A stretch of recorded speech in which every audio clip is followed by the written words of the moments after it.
Je crois que notre génération doit savoir que la bête de l'événement est là. Et elle arrive.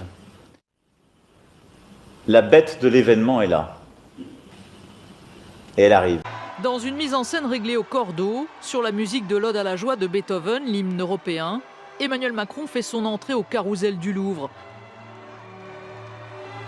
Alors que la foule l'attend depuis plusieurs heures, il monte sur l'estrade qui domine les Tuileries.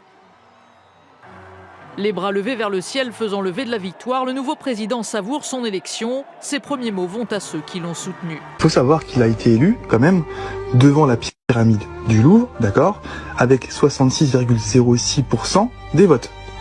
Vous savez également que ce même monsieur a dit un jour, la bête de l'événement est là et elle arrive. Ce même monsieur a dit également qu'il était dans une transcendance et qu'il était donc dans une mission. Est-ce que vous êtes en mission ? Oui. C'est comme ça que je le vis. Et depuis que je suis rentré dans le champ politique, je vis ça comme une mission. Il y a une dimension de spiritualité. Il y en a une. Et en tout cas, la conviction qu'il existe une transcendance, oui. Quelque chose qui dépasse. Qui vous dépasse, qui vous a précédé et qui restera. Alors maintenant, écoutez bien. Vous savez tous qu'on est dans un monde avec les valeurs qui sont inversées. Ok. Prenons donc le nom de Macron, d'accord, que je viens d'écrire juste là. Si on l'écrit de façon inversée, ça donne Norcam, d'accord ? J'ai donc été taper Norcam sur Google, et voici sur quoi je tombe. Norcam, seigneur du néant. Voici donc Norcam, le seigneur du néant. Je poursuis donc en tapant Norcam Wikipédia, on tombe là-dessus, donc satanisme. Je n'aurais pas fait ce parcours. Mais c'était pas une critique non, personnelle. mais je dis c'est important parce que si je n'étais que la cupidité, je n'aurais pas choisi de quitter la banque d'affaires. Ou alors je serais un être extrêmement complexe, voire pervers. C'était étonnant comment vous dites ça, franchement. Un être extrêmement complexe, voire pervers. C'était étonnant comment vous dites ça, franchement. Théiste, donc le satanisme classique, donc satanisme théiste, satanisme traditionnel ou encore satanisme spirituel, est un culte qui vénère Satan en tant que Dieu. Ok ? Voilà, je pense que les choses sont assez claires pour ceux qui avaient encore des doutes.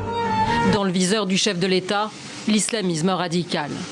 Ce à quoi nous devons nous attaquer, c'est le séparatisme islamiste.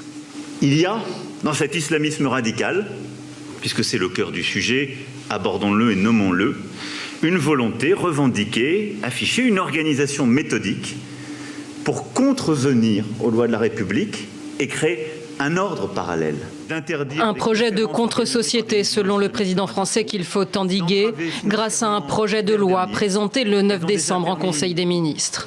Extension de l'obligation de neutralité des salariés des entreprises privées travaillant pour le service public, charte de laïcité obligatoire pour les associations et motif de leur dissolution étendue, encadrement renforcé des écoles privées confessionnelles, scolarisation obligatoire dès l'âge de 3 ans et instruction à domicile strictement limitée figureront notamment dans le texte, comme la formation des imams labellisés et le contrôle strict des financements des lieux de culte.